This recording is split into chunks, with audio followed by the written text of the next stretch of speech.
mercy. Welcome in. Here we are, another episode of Adventures in Business Live. Mandy is coming to us from a satellite location. How are we doing today? Hi, I'm in Ohio. I'm back in my parents' bedroom. Not my parents. I'm back in the spare bedroom and the Yes, upstairs loft in Cleveland, Ohio. Here we yes, are. yes. But tell the people what you're doing in Ohio. What's going to happen that's going to be very momentous this week. Well, it's fourfold. There's four things happening in Ohio. The Okay. momentous thing Wednesday, in 2 days from now, I am hitting the stage at the Rock and Roll Hall of Fame, which is a huge deal. I'm so excited. I'm going to be giving a speech about being visible online and establishing your best social capital.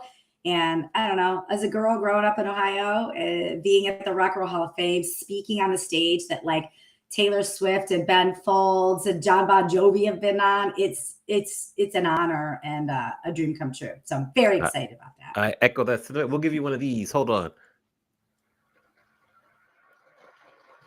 Oh, that was such a polite clap. That's like the Masters. That was like a golf clap, like Yeah, it right was on like a brand from golf the clap. I don't know why weekend. it sounds so soft, but yes, that was like the golf clap there. Hmm. Um, all right, so that's exciting. We have to let us know how it goes next week, and then I we will. can review, see how everything went. I will. Amani, I have a quick question for you. Did you see Mariah Carey's fob fate like her she had a little thing happen this weekend in Las Vegas. Did you see the news on this? I was thinking No, about you. no, what happened? You should have sent that to me immediately. What happened? Well, I saw it and I was like, oh, surely Amani's all over this. No. No, there was something where she was performing on stage in Las Vegas as she's been doing. She's been at what? She's been at the Coliseum at Caesars. Is that where you saw her? No, she's Where at did Park MGM. She's at the she Dolby park Theater in? there. Yeah. Okay, so something happened, and listeners and watchers, if you know, slide into our DMs and let us know.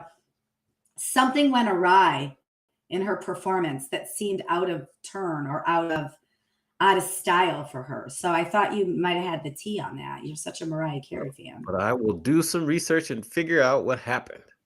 All right, that's good. Yeah. Okay, last question. What's happening in your world this weekend, coming up this week? Because when I'm in Ohio, our time zones are conflicting. We're not Right. talking as much during the week. I don't want to bother you at 4 a.m. when it's, too early for Never you. bother. This week, so let me think here. So this week's a little slower. So I've got these two big projects to grade. March was an extremely busy month, so I'm still kind of recovering from that. I will say that tomorrow during my 7 o'clock class is one of my favorite days of the semester because it's the Artist Way Day. So I take the students Oh, through some of the activities of the Artist Way. I give away prizes, like I give 2 copies of the Artist Way. I give 2 copies of my book. So I'm really looking forward to that at my 7 p.m. class. That's going to be a highlight. Uh, wait, what can you else? tell everybody what the Artist Way is? I know what it is, but can you Yes. tell everybody what it is? So The Artist's Way is a book by Julia Cameron. She wrote it really to help people become unstuck, unlock their creativity. It's a fascinating book. It's a classic. There's 12 chapters. You can go through the chapter a week, do the exercises. It's really, really a lot of fun. It really helps open up the creativity. I love it. I've gone through it now 2 or 3 times. I recommend going through it with a friend, a colleague.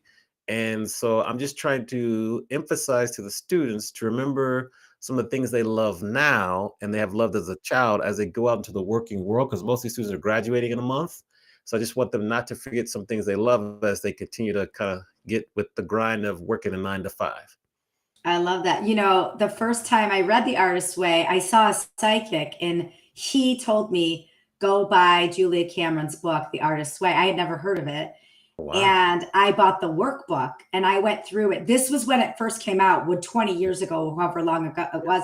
And in each phase of my life, of different jobs or different situations, I've done it again, and it's different in different phases of your life. So yeah, the Artist's Way is very poignant, and it ages very well. I'm so glad you're Ages. doing that with your students. Yes. So Cool. that's probably the highlight of the week. And besides that, pretty chill. I mean, it's been pretty quiet because it's been very busy this week. I think that actually should get the copy of the magazine that I'm on the cover of this week. So I'm waiting for that. Gosh, you're so And fancy. You're so fancy. yes, yeah. So that, but that's it. I'll keep everyone posted. Now, thank you for asking. Why don't we talk about our returning guest? We have a repeat performer here. And speaking of somebody who has excelled in so many phases of her life, she's a serial entrepreneur. She's a leader in the health and wellness space. She's an author. She's one of the original bloggers and original influencers before influencers was even a word. I mean, she was doing this in like 2007, 2008, 2009. And now she's joining us with her brand new endeavor called Twine, which she's a founder of. It's a community for women in business to find a clear path to creative freedom, financial success, and personal growth. Teresa, please join us again. Yes, we're gonna give you another round of applause. Round of applause here. Hopefully, you could hear it. Yes, there you go. So that's the applause there. Well, I just want to leave now because that felt so good. Like, I think my work here is done, Mandy. I think you've covered it. The work is not No, done. we're just getting started. Oh, that's so lovely. I so appreciate that. That was really sweet. Aw. Mandy, why don't you start us off because there's so many questions to ask. I have a nice little set of some questions too, but I want to let you start this time. Teresa, I want to ask you, what is Twine? What is Twine? Why do we need this? Okay, so there's a short answer. Like, I could say it's a community for women by women in business, because and it's an event-powered, event-based marketing engine for women in business to connect them with conscious consumers who can benefit from their expertise. So I'm really trying to create, so it's like a two-part community. So yes, there's the core community, and the target is a passion-based business owner who's working out there either as a solopreneur or a micro business owner and wearing many, many, many hats. And so that's the core community, but we have a larger community because part of the beauty of being a woman in business is that, yes, you want other businesswomen friends, but you want more customers too. And you have such a level of expertise in what you're doing that you're so passionate about it that you have foregone a W-2 paycheck and benefits, and you are working independently to bring your expertise. And I want to help make it easier for those women to find their target customers too. So it's a two-part community. So essentially for women by women in business through very fun, impactful, and intentional experiences. Does that make sense? And I like That makes sense. Go for it, So, Amani. Yeah, it's Mandy, great. before you continue, Teresa, if you could move your camera up just a little bit because we got the top of your head being there. We go, perfect. We don't want the top of your head being cut off. So good. No, I don't like it when the top of my head's cut off. Yeah. So there we go. Okay, good, perfect. Mandy, continue. Well, I want to hang here at Twine because you share a story, and you know the World Health Organization declared loneliness as an epidemic last year. And as we know, Amani's an entrepreneur, and I'm an entrepreneur. You're a serial entrepreneur. It can be super lonely, and you talk a lot about needing community and how lonely it can feel as an entrepreneur. Can you expand on that and how Twine participates in solving some of that epidemic? When you said it in my bio that like my expertise in entrepreneurialism, and even when I had my corporate career, has been in wellness. So I worked 15 years in corporate weight loss. I wrote a healthy cocktail book. I started the blog, and I wrote a bunch of recipes. I owned a meal prep company. So I've been in the health and wellness space as an entrepreneur, solopreneur, small business owner for over a decade. And then I took a little job. I thought I would take a little rest from being the business owner and see what it felt like to be an employee. It turns out I'm not the best employee.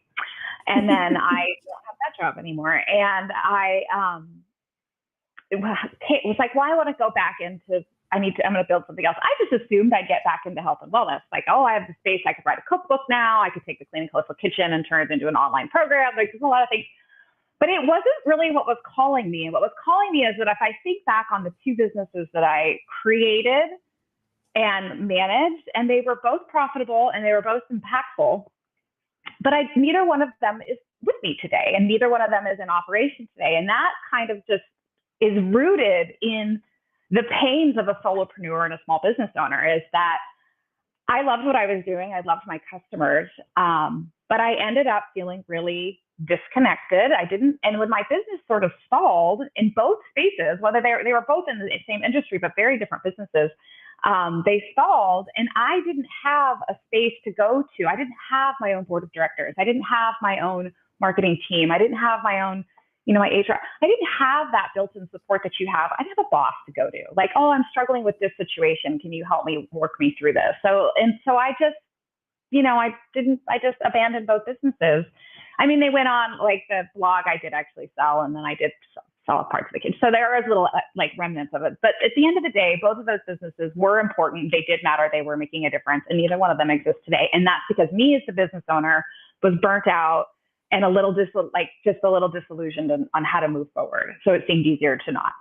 So when I came time to build another business, I was like, I feel like there's space. And I think about I went to a lot of really great networking events. And I met a lot of great business women, but there was nothing that I could go to on a very regular basis that I really felt would have my back and help me work and improve and grow as a business owner, but also grow my business.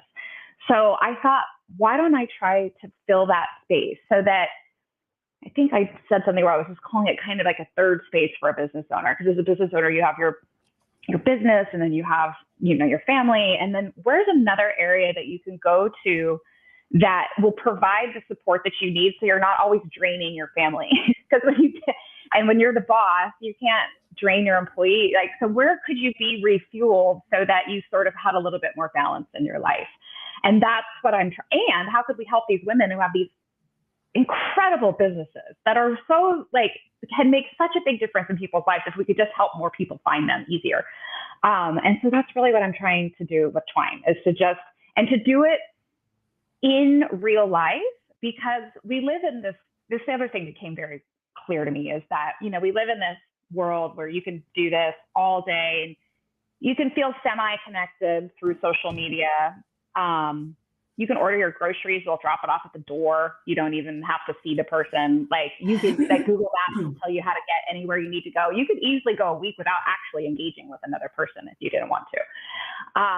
And you could still have all of your basic needs met. You still have your groceries, you still get to go where you need to go. But there's absolutely nothing that technology there's no way that it can replace the magic of human connection and the energy that you feel when you're in a high vibration with people like you, and you guys are sharing ideas and you're exchanging information.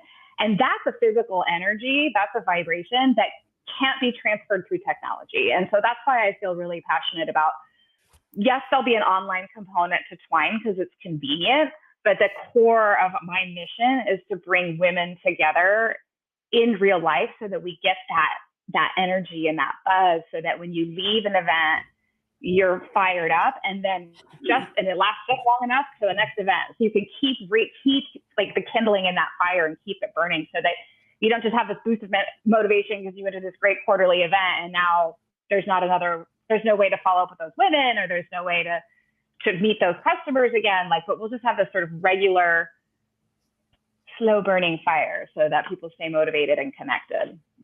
That's my goal. I love it. So why start the business now? What was it about right now that caused you to have the time to say, let's get it going. Let's start it right now. I got married last year, and my husband's lovely, and he's been very, very supportive. So in my prior businesses, because this is tough. This is community, right? So I'm going to have to build a community from scratch, and I would think that it's not the easiest thing to do. You can't sell a community, you don't have a community. So this business at this point in time, in this phase one, isn't really a revenue generating business. And that in my life isn't something that I've had the flexibility or the affordability to actually do. But I have a moment in my life right now where I do. My husband said, quit your job. Just find something that means something to you. So I feel incredibly fortunate that I have the time and the resources and the space to create something that I do think is really necessary and really needed. And I do believe it is actually capable of being a real business. It's just going to take some time to get it, to build the value into it so that we can really grow it. So that's kind of why it's here now, is that I have the lifestyle to in the space in my life right now to put so much energy into creating these connections and these experiences so that there is value in this business and that it is sustainable and scalable. And then what was the process behind selecting the name? Twine. Okay, well, first off, I do love an acronym. So it is actually an acronym. It's Together Women Inspire Networking and Events. Okay. But then when you start to like really work around twine, like, and you start to really think about it, and if you like research the symbolism of twine, it's like biblical. Like it goes like twine is really about tying things together and uniting frayed things and bringing them together and holding them closer together. It's also twine, if you look at how it's made, is like all these little tiny fibers become so strong when you put them together. So it's an acronym, which I love. But really from a symbolic standpoint, twine really represents binding things together, but also taking independent resources and making them stronger as a more cohesive unit. Interesting. And then because Manny mentioned this earlier, and you're doing a great service to kind of solve this, why do you think loneliness is such a really big epidemic currently? Well, because I think technology really lends to it. It creates this false sense of connection, but it doesn't give you that vibration that you have when you actually meet with real people. So I think that technology, it's a blessing and a curse in a lot of ways, right? Like definitely makes life easier, but it is also enabling the isolation, because we don't actually have to connect with people the way we used to have to connect with people. And I think if we don't really proactively, fight's kind of a strong word, but really fight to protect this human connection over the next couple of decades or century, it will erode. And then we will end up in this strange space where people are operating independently and not collaboratively. And collaboration is magic. Like, and it's something that really only happens when you have like-minded people in the same space and create and engaging in a shared experience. And we have to work to make that happen more now than we used to, because we don't have to engage if we don't want to. It's a choice now instead of an obligation, I think. And not everybody chooses to do it. It's harder. I'll do it all the time. I'll be like, oh, I signed up for this event. I don't really want to go. It's not like such a good idea. And the time I have to put on my pants and and then you leave. Put your chonies on. You have to put your chonies on. And there are so few times that once you put your chonies on and you go and you engage and you do that you don't leave feeling a million times better than you did before you got there. And like, I'm just and that was the job that I had in between when I closed my last business and when I decided to start Twine, is that I was the community and the event director at California's largest pickleball club. And we opened here in San Diego, and then we opened up 2 in Northern California. And I got to sort of pick what I wanted to do there. And I called myself the director of player engagement and community. And it was, and even though I'm a terrible pickleball player, I loved seeing these people that didn't know each other come together over this shared sport and get outside of whatever mood they were in, bang a little ball around with this giant paddle for an hour or so, and then leave feeling fantastic. Like the energy in the clubhouse when people are leaving is, they can't be replaced. So when I left that job, I wanted to recreate that, but in an area that I am better at, and that is women in business versus pickleball. I go to pickleball. Well, I want to hang here now that we're talking about community, because you have said before, building community can be a form of marketing. So why do you think that is so impactful? Well, I think in this, specifically to Twine, I think it's because when I'm working with these passion-based business owners, like the women that are deeply connected to their work, that I feel like when you meet that business owner, like through community, that just makes it easier to understand the business and the value of their business. So I think that these types of events is what I called it, event-based marketing. Because if you can create an experience for somebody around your product, then you could very well, and it's a good match, you'll have a client for life. And so I want to ask and sort of challenge women, even if you don't have a typical experience-based business, to think about how you can position your product to create an experience for somebody. And then you bring people into your, and you can create a community around your product to really create that consumer connection. And so a good example is like a florist. Like, you don't think about a florist really being, it's a small business, it's definitely passion-based business. There's an artist behind putting all of these beautiful flowers together for a bazillion different types of events. But it can be an experience-based business if that florist decides to hold a, let's make Thanksgiving table arrangements or Mother's Day arrangements or whatnot. And she invites a dozen women into her flower shop just as a fun experience. And like 12 ladies get together and they leave with their beautiful bouquets. And now 12 more women are emotionally connected to that florist. So when they need condolence flowers, graduation flowers, happy birthday flowers, they're connected to her now. So I think does that answer your question? Is that what? Yeah. I think building community as a form of marketing is so important. And I think what you're doing is really important. But I think as business owners, we all get lost in the shuffle of whether it's an administrative challenge we're having in the business or sales in the business. We forget about these unique forms of marketing that aren't really that unique. They just face-to-face interaction has been around on the test of time. Oh, gee. And getting 12 people in a room to create centerpieces together is this lasting memory conversation that does draw you. So I'd love to hear that you're going to do that. I've one more follow-up about the event piece of this. So I think this event-powered organization is a little bit different than if we think about like Chief or Swirl or these other things that are out there that connect professional women. So what made you create this event-powered part of the business? I think a lot of it. So I always kind of wondered why I took that job, because it was a little bit weird that I closed my company and went to go work at a pickleball club. And it was because I witnessed firsthand a year and a half the magic and the power behind bringing human beings together and the energy that's exchanged between people. And also just long time knowing from branding and marketing and whatnot, that when you can emotionally attach somebody to your product through an experience, then you'll have a customer for life. So if we could create this calendar of like all these rad women who have all these really interesting and unique businesses, and then like, so as a woman, you're like, oh, I have a girlfriend coming into town. I want to do something fun like this. And then you could get into the Twine calendar and go, oh, we're having a cocktail. I have a healthy cocktail making class on the Twine calendar. I'm going to register me and Jennifer, and we're going to go there and learn how to make healthy cocktails. Or we've got a lip balm making class. Julie owns Quintessentials, and she's putting on a lip balm making class. So you could go, Julie will teach you the benefits of the clean ingredients that she's using in the product. You should leave with your own custom lip balm when you're done with that event. So and then you know about Julie's awesome business. She's got 20 years of experience in herbology, and she's got this amazing product line of essential oils. And now we can help connect more people to that product line through a really fun experience.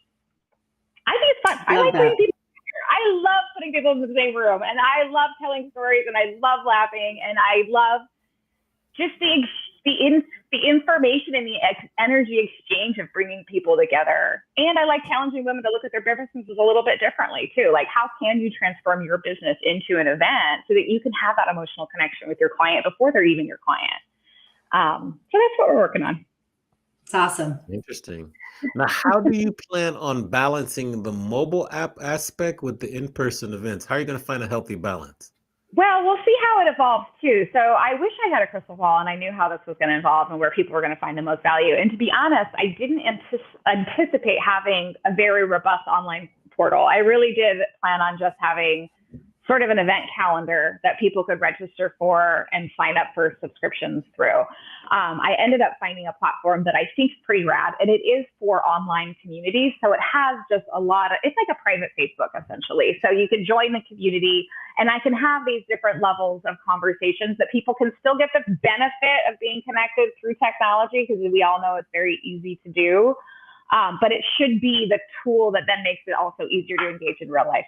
But we can have all these different, like I can have an opportunities board, and I can have a referral board, and I can have all these spaces where people go into, and that'd be for the whole supporter community. So say I'm just a consumer, I love the facial that I got from such and such. I can go in, I can write a review for her. Everybody in that community can see that. Oh my gosh, I'm going to try her. But then we can also restrict different laws. So like if you're a business owner, then you have your business owner, you're in this creator space, and then you have your 24/7, like, oh my God, I'm dealing with this. Does anybody have any experience with this space? And you can get feedback in real time through the community and the app as well. So I anticipate that they'll be good counterparts to each other. I also think, even though I'm trying so hard to get people together in real life, there will be people who will prefer the events and they won't even look at the app other than registering. And then there'll be people who are asking a lot of questions in the app and they're not going to come to events. So that's just the nature of the way people behave. But as long as we can tie them together and as long as we're creating those connections, then I think we're doing a good thing. And then what's the plan on like increasing and spreading the word and marketing and kind of growing your user base? Yeah, it's community through community. Amani's going hard hitting here. I know. I love it. I'm learning. I love it. We're just getting started. The thing that's really fun about it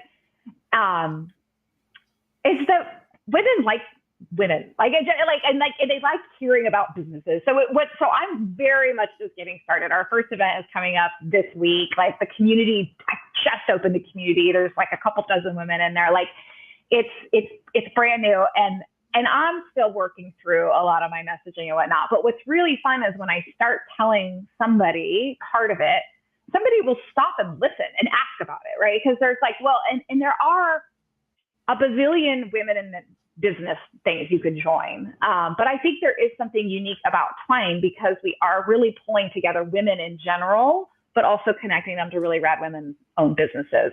And women want to support women. Generally, that's it's just sort of inherent. And so to create a platform in a space where it's easier to do that, and it's just all going to be community through community. So I reach out to my community, they share, we're going to use technology to spread through social media. I've got a nice little presence on LinkedIn now. I'll get out on as many of these podcasts and chat about the mission and the movement of really bringing people back together in real life to support each other.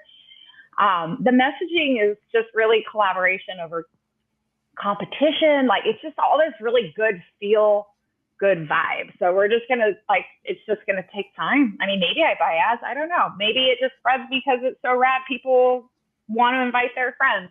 I am focused in San Diego right now as just really a pod here in Southern California to bring women together here. And then I'll see how it goes and how we grow. And I would love to have chapters and I'd love to see it spread, but we'll just see what we can do here in San Diego. Nice. Back to you, Mandy. Well, you've been doing feature founder interviews. What are these and what are you learning from them? Oh my God, the feature founder interviews are so much fun. So that's the same, it kind of answers Alana's question a little bit too. It's like, how are you getting the message out there? I'm like, I'm going to do feature founder interviews, which I have done a handful of them and they're on the website. I haven't posted them. I haven't really shared them. I haven't put them out there yet, but that's going to come this week. I'm finally ready to get it all out there. But I have had the most fun. So I reach out to a widow I know own a business and I'm going to do a feature founder interview. And I asked nothing too technical, just, what made you want to start your business? Like, what are the best things about owning your own business? What's the hardest thing about owning your own business? Where do you get your emotional support from? Who picks you up when you're feeling down? These types of questions. It's really been really fun. And all the interviews that I've done so far are all with people that I already knew. But I didn't know so much about their businesses because women are also fairly modest. And some of these businesses blew my mind when I sat down and heard the scale and of the magnitude of really what's being accomplished through their business. And the other thing that I'm learning, which I find interesting, is that, I don't know, I guess it makes sense, but not everybody has the same motivation. When I ask, what's your favorite thing about being a business owner? Not everybody says flexibility. Other people say there's a different reason or flexibility means something different to every business owner. So flexibility actually comes up in almost every interview, but what that means to the business owner is different. So sometimes it's in schedules. Sometimes it's in the quality of the work that they're doing. My favorite was with my family and marriage therapist that she's on there. And she goes, I love the flexibility of how stressed out I'm going to be. I love, I don't have to, I don't have to take on that stress. So for her event, something completely different than for me. I like the flexibility of being able to work out and go to boot camp and yoga in the morning, and I don't have to sit down with my hair done until noon. Like, that is flexibility to me. It's different. Like, it's just different for everybody. Everybody's motivation is different. Where they're pulling support from is different. What they're looking for, how they're growing their businesses, how they're scaling their businesses. I have fortunate enough to know some women that are like, I'm tapped out. Like, I'm good. This is a lifestyle business and I'm running it the best I can. I'm not, and then you have some women that are just in the early stages of bringing on more practitioners and building their brand through employees. Like, so there's just a lot of different, really cool stuff going on out there. And I have a goal to do 100 of these interviews. And so I'm just chipping away at that. And I am starting to get down the format well enough to where I am going to start reaching out to women I don't know, which will be really interesting. And then really learning even more about what's going on there for these solopreneurs, micro businesses. So it's a different beast, these little businesses. I love that you're doing these interviews. Just interviewing 100 people, you're going to learn something. That's just a masterclass in itself. And then sharing that with your community is so valuable too. I love that. So I want to extend that to the people that are watching live or listening live. If you have a question or a comment, please pop it in the chat. Or if you have a founder that Teresa should interview, put the name in the chat. And if you are listening, maybe you're listening after the fact, DM us at Adventures in Business Live. Let us know, or go to Twine Together, go to twinetogether.com, the website, and send Teresa a name of a founder that she might interview. It sounds like she's kind of open for business, listening to new people, and I'm always curious to see how that goes. So I know you mentioned support, you mentioned emotional support, and I think as business owners, this is something we don't stay curious enough about, right? Like, we shoulder the burden of it all the time on our own. And when you first started Twine, you did something that I think is fantastic. You created a board of directors. So can you share why you did that, and why everybody, not just business owners, but individuals, should either have a personal board of directors, or as a company, you should have a board of directors? Because I think when we think of board of directors, we think of like, the JP Morgans of the world and their boards, but we don't think of it on a smaller scale and what that value could be. I knew that because this, or I had a hunch, and I still believe that because this is community driven, I'm going to need, and I've had experience building 2 businesses in the past, and I knew where I fell short in the past, and so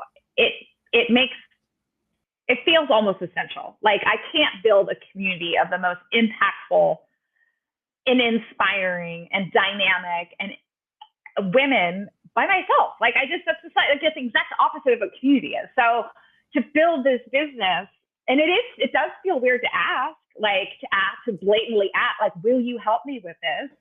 Will you donate your time to this mission and your energy and your expertise to helping me build something that I think will make a big difference to a lot of women? So it was a little uncomfortable, and I hadn't done it in the past, but to get the yeses from the 3 most incredible women, and like exuberant, like excited yeses from 3 incredible women with just these careers that I have been in awe of for the decade plus that I've known all of them, gave me that little bit of like emotional support that I was like, okay, I can do this. Because if these women are going to say yes, and they're going to share their time and their insight and their energy, then there's value here. We're doing something important. Like, they wouldn't say yes for no reason. And so, yeah, I have a great board of directors. Mandy's on the board.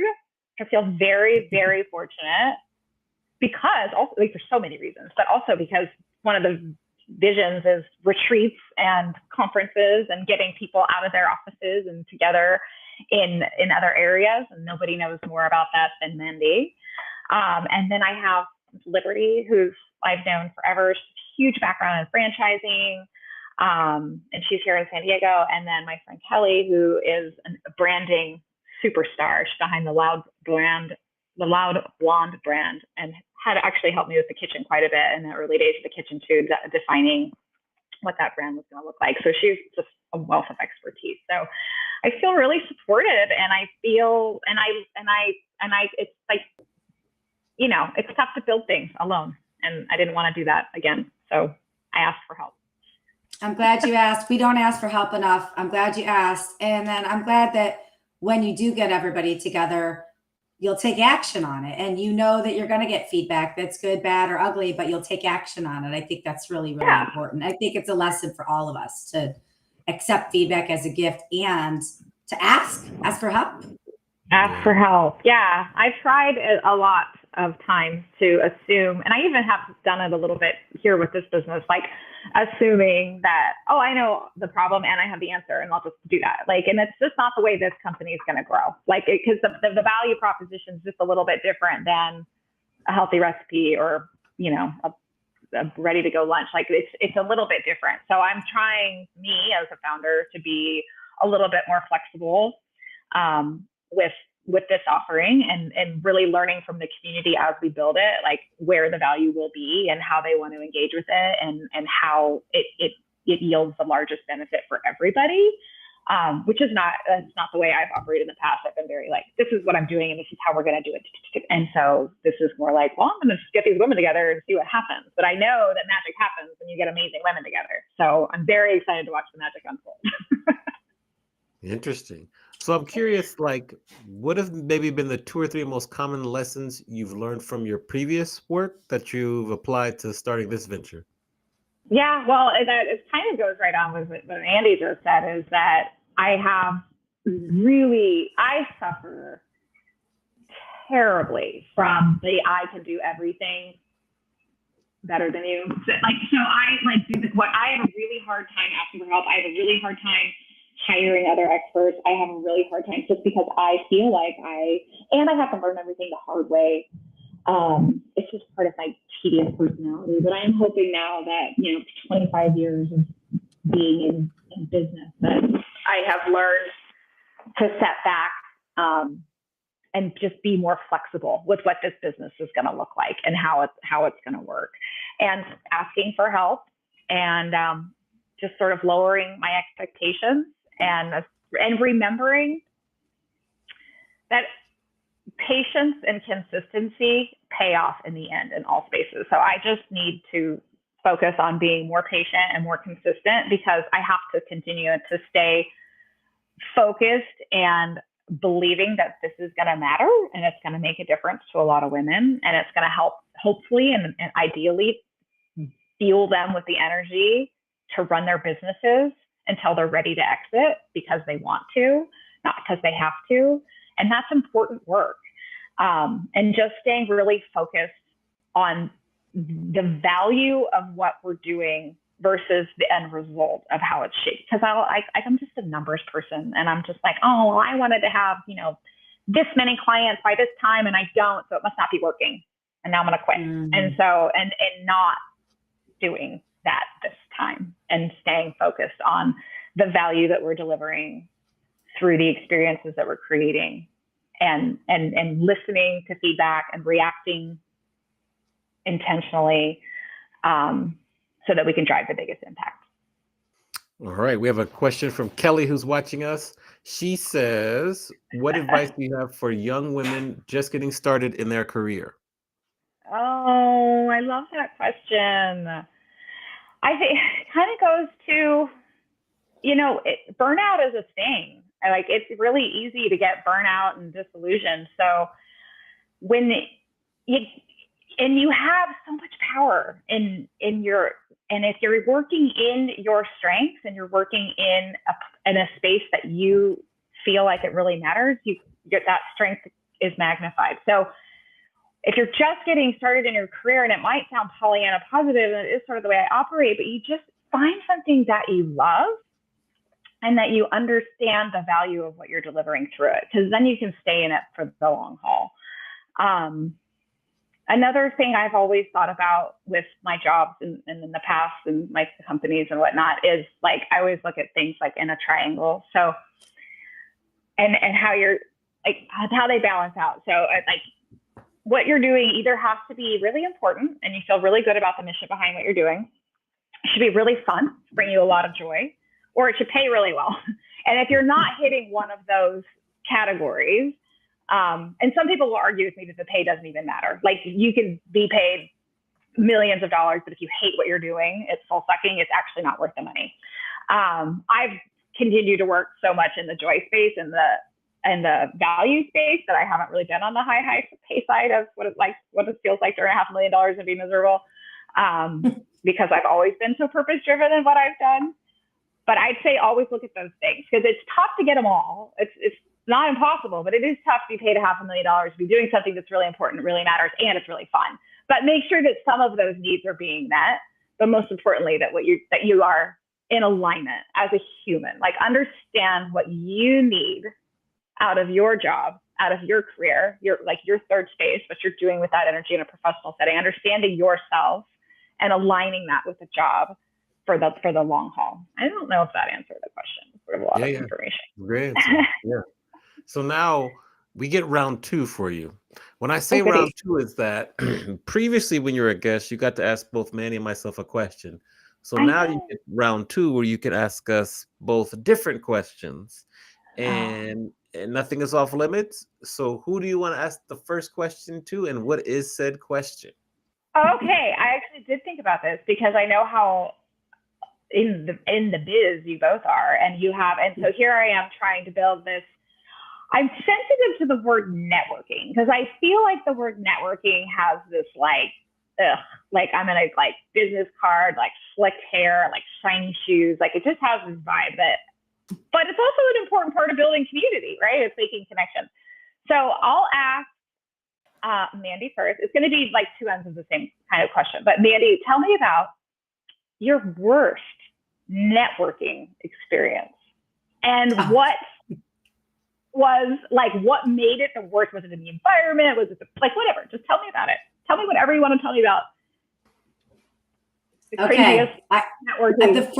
The first thing that comes to mind was more than 20 years ago.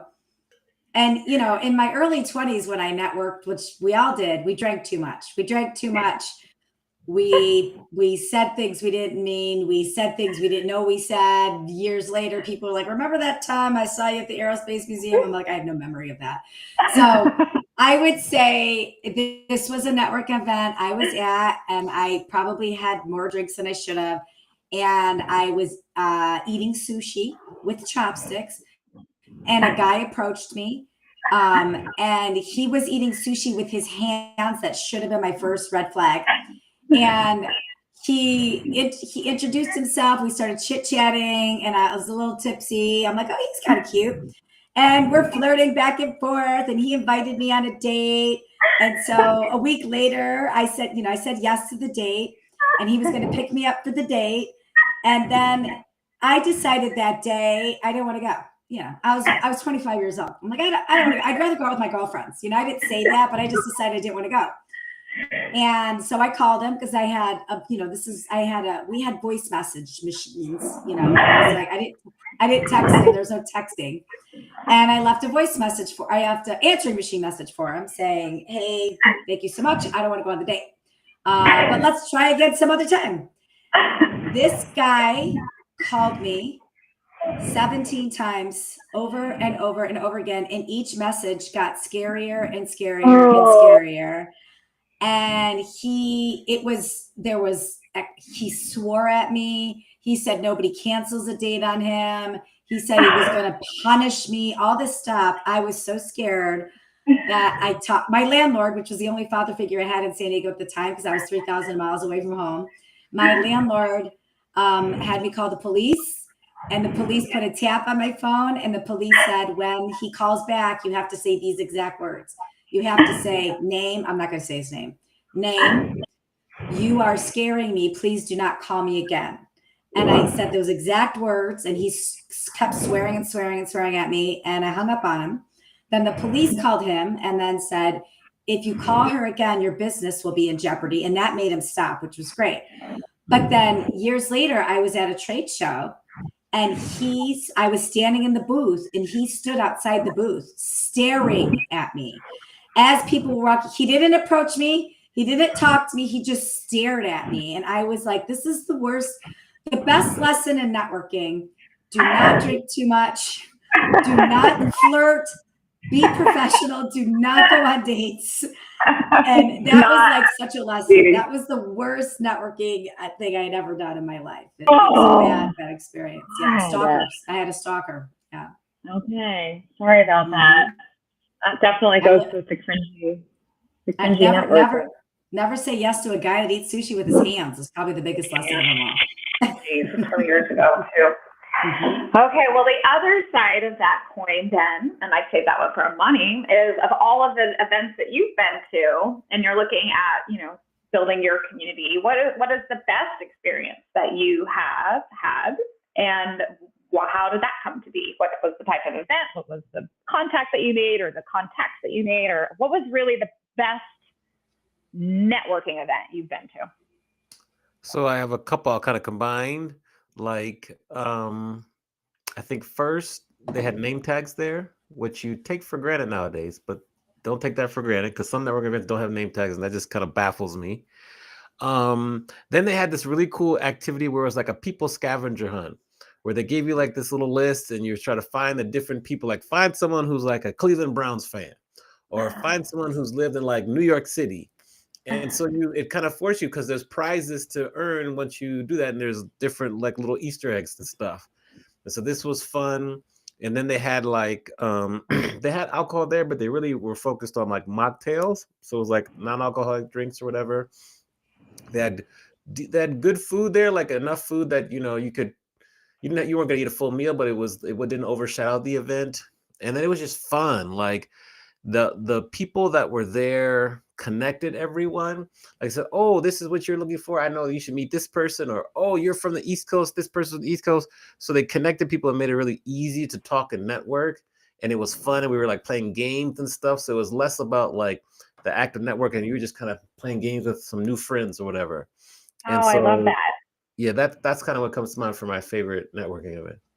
Oh, that's so fun. Well, and it makes me feel better too. So I will do a shameless plug for our first event is coming up this Thursday, and it's at my little co-working space. And I am going to have, it's an unwind happy hour because it's Twine. And I am going to have some wine, but I also got 2-gallon like little pitcher things so I can put like a tea and like a lemon rosemary water. But I was going to make these little Twine cards, and I was going to do like a Twine scavenger hunt, like find somebody that, and then I think I'm going to leave it way open-ended though. Like find somebody that represents tea for some reason. Is that because their name starts with a T? Is it because their business starts with a T? Whatever. And fill out your little like Twine bingo card and turn it in. And Easter eggs, actually Easter's this weekend too. So I could do Easter egg lottery tickets, or I don't know. So there is some sort of little prize just to get people to chat if they do need a little extra help. And that is also true about the community. So if I had to share my worst networking experience, I was younger and I showed up at like an event with probably 150 like realtors and insurance agents. And it was just like so overwhelming that I didn't know who to talk to or who I would ask any questions to. So yeah, like Mandy, I probably drank like 4 glasses of wine and went home drunk. But like, I don't think I talked to anybody that wasn't like one of my friends because I didn't know how to. So having somebody there that understands while you're there and to help you make those connections. So those are things I am planning on doing. So nice. Hopefully we should do a networking. I'll do this as one of my event things. If you want expert networking in front and behind the screen, we could talk about circle crashing and all that fun stuff. That'd be fun. Oh, that does sound like fun. I don't know what any of that is, but yeah, let's do it. Yeah. And here's the irony of building this business is that I have been in a lot of communities for women entrepreneurs, but I haven't been to a ton of networking events because I had such a terrible time when I went, and like that, and maybe not everybody has that weird thing around networking that I do, but like I hear networking and I'm like, it's just a bunch of cheesy people trying to sell each other stuff. And that is absolutely not what I'm trying to do with Twine. Like, yes, I want to help women grow their businesses, but through authentic experiences and meaningful impact, like important things that matter, because we do need to connect and community does matter. And we do that through networking events, but I want it to be anything but what I experienced when I was in my 20s and my early 30s. And so I'm hoping to be able to do that successfully. So I'm going to ask everybody I know from now on their best experience and their worst experience at networking events to make sure that we do them right. Yeah. That's a good social media poll or a good question to ask. Like the answers alone that you get might be, or like one word you think of when you think of the word networking. That could just be fun to see the responses, right? That could be That fun. is actually a good idea. I shall put it Yeah. out there. We shall see. Yeah, we'll see. I'm excited though. So we'll do these little happy hours, and then on the flip side, because we're dealing with women business owners, we'll have a monthly meeting and in the morning as well. So it'll be a coffee meeting. And then when we get enough people up and interested, we'll run a book club, and then we'll do a speaker series. And so those will be the events that'll be Twine hosted, and those will be regular part of what the Twine offering is. And then when we get there, we have memberships. You'll be able to engage in those events as a part of your membership. For now, everything's just open to everybody. So there's no, it's just getting the right vibe together. And then the larger part of the calendar will be the creator events. So if Mandy will do her networking behind the screen, and like just really finding these neat businesses and putting more events on the calendar to get people together to understand and experience. So it should be a pretty robust calendar. Actually, have you looked, it's actually very cute. It's off right now. So you can go to twinetogether.com, you click on events, click on scheduled events, and it's got the happy hours and the coffee meetings, and then the few creator events. We have a pickleball event coming up on the 24th. So there's a lot of just fun stuff going on. I want to switch gears. I want to switch gears for one quick second, and I want to do a life review with you. So I want to say a name of one of the businesses that you either owned or worked for, and I want to hear the first word that comes to mind. So it's a quick flash session. Okay, you ready? Jenny Craig. Oh, well, the first word was weight loss. It's very technical, right? That's just the way I think. But I get impact, inspirational. Jenny Craig's rad. That woman, like, she created an empire, and she changed a lot of lives, and not just for her customers, but for her employees. Like, I worked for that company for 13 years. I learned so much, even though it was the one corporate job I had.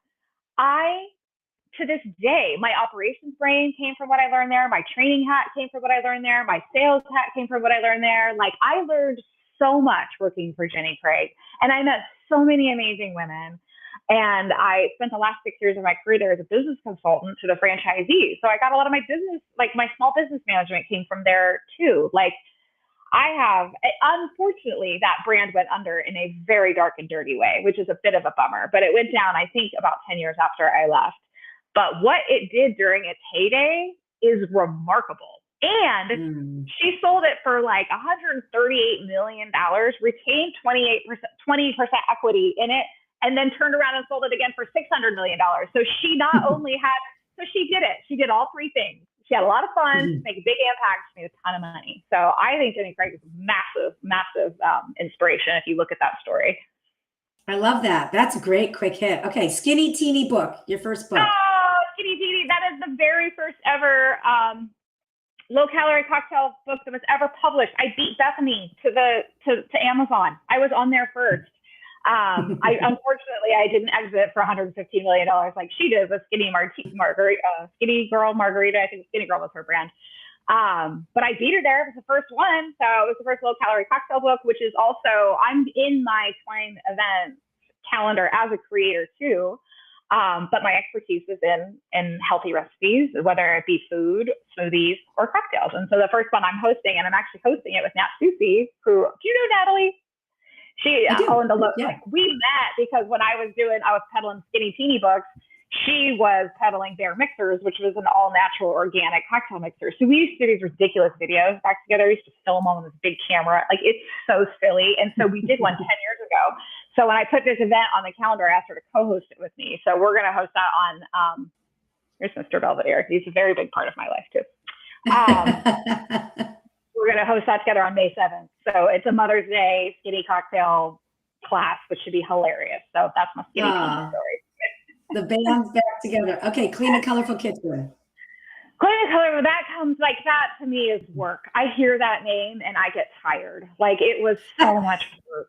It was so much work. And there wasn't a single person when I said I was going to start that business that I was going to retire my online digital health coaching blog, which I got to do from the convenience of my own home, sans pants, right? And then I was going to go into getting a commercial kitchen. I was going to hire employees. I had to hire delivery drivers. I had to work with vegetable, like it was, and there was absolutely nobody who's like, that sounds easy. You should do that. Like every single person was like, are you crazy? And I was like, yes. And I had just turned 40 and I thought I was going to crack the code on the decentralization of food production. I was going to teach women how to create food and for their communities and earn a living at the same time. What happens is that it's just so much work. It's just like we were processing hundreds and hundreds of pounds of vegetables every single weekend. And our food was really fresh because we were doing it in the weekend. So I was collecting orders on Friday. I was getting all of my supplies, which was hundreds of cases and cases of vegetables because we were a plant-forward meal prep company. And then I'd had a team of 8 or 9 people that would come together every weekend, and we would crank out 500 meals and we would deliver them all over San Diego. And it was beautiful. The food was great. I loved having it. Our customers loved having it. We had like our attrition numbers were really low. Our customers were really happy. We had, like 80 something 5-star Yelp reviews. Just like it was a really beautiful business, but it was so hard. It was so hard. Like it was so hard. And so I'm proud of that business. I really did build it from scratch and we really did have a sustainable, impactful business. It was just, and I'm clumsy and I moved too fast. So I was like burning myself and cutting myself and like bumping, like I was physically maiming my body. And I think the last burn, I was like, that's it. I can't do it. I can't keep doing this. I'm too old for this. So that's the end of the question. All right. Okay, last one of the flash fire. First word that comes to your mind with selling your brand, because you've done this a couple times and has it been lucrative or not, that's fine. But selling your brand is something people talk about. And what's the first word that comes to your mind when you sold your blog, sold your website? Well, value. Like I think I needed, like I could with Clean and Colorful Kitchen. This is probably also, if you ever ask me my greatest entrepreneurial regret, I think this is it. Because the Clean and Colorful Kitchen was a sustainable business and it was a good business. And I didn't actually sell the brand. I sold the parts of the business out to pieces and I did try to sell the brand, but I priced it too high because it meant more to me than it did to people who didn't understand the business. And so had I priced it right when I originally put the business on the market, when the numbers were up and we were on a high and I was just ready to exit, somebody could very well still be running the Clean and Colorful Kitchen today, but it was overpriced. And it just got to the point where then the numbers started declining, and you can't really sell a declining business. That's nearly impossible. So if I had been on that, priced it right, listened to the first woman I talked to, it's one of my biggest regrets. And then I never thought I would have sold my blog, but I actually somebody bought the blog. They reached out to me after I had actually essentially abandoned it, but it was a digital property that had a lot of value in it. Someone found on the backlinks. I had like a lot of juice because I did a ton of SEO back in like 2013 to 2017. So it's a really good backlinks on that blog. And someone actually bought that, which was shocking to me. So they wanted that was fun. Oh, and I sold trademarks too. I sold a couple of trademarks. I sold Skinny Teenies. That one, I turned that over to a company called Skinny Co. I think they were Skinny Co. And they bought my Skinny Teenies trademarks because I had that trademarked in a bunch of categories too. So I did sell those also. Love it. Yeah. Love it. Lessons learned. Lots of experience. Lots of lessons learned. I know. The pricing of a business is a really interesting, but if you are selling a business, sell it on a high. You can't sell it on a low. And just like with a house, like it's got to go out at the right price and it's got to go fast. And I missed the mark on the sale price there. But it's okay. We live, we learn. No regrets, only lessons. That's good. Good lesson. That's a good lesson too. I feel really comfortable being able to talk through that experience with anybody who is in a similar space with like, but oddly enough, I mean, you have to sell your business when it's doing well. Like you can't sell it when it sucks. Yeah. Well, we wish you the best of luck. We're going to watch as your business ascends, and Manny will keep us updated. So congrats on starting another one. And we can't wait to watch your progress. So we'll give you a quick round of applause. Thank you for sharing all the ins and outs, and we'll put you back in the green room. Hold on. Okay, thank you. Bye-bye. Thank you for being here. Oh, thank And you. if anybody wants to stay in touch with Teresa or with Twine, you can go to twinetogether.com. You can visit her on Instagram at Twine Together. Go to these events. There's one this Thursday. If you go to twinetogether.com or Twine Together on Instagram, you'll be able to see one of the events and then click in and see all the other events. But I'll be at some of them when I'm back in town, and I hope to see all of you there too. Yes, yes. And with that, Mandy, who do we have to look forward to next week? Next week, we have a stranger to me, but I think you know him, Ken Rusk. We have Ken Rusk, who is the author of Blue Collar Cash. And I'm excited. I'm excited to meet a new friend. Yes, I'm excited to see what he's got to say, and we'll just keep rolling from there. Yes, he's a new friend to me also. So it's both newbies for us. So we'll Two see. new friends. Great. Yeah. So thanks again to Teresa for stopping by and sharing her wisdom and her new launch with Twine with us. Make sure that you rate, review, and subscribe on the platform you're watching or listening on. And with that, we will see everyone next week for another episode of Adventures in Business Live. Take care, everyone. Bye.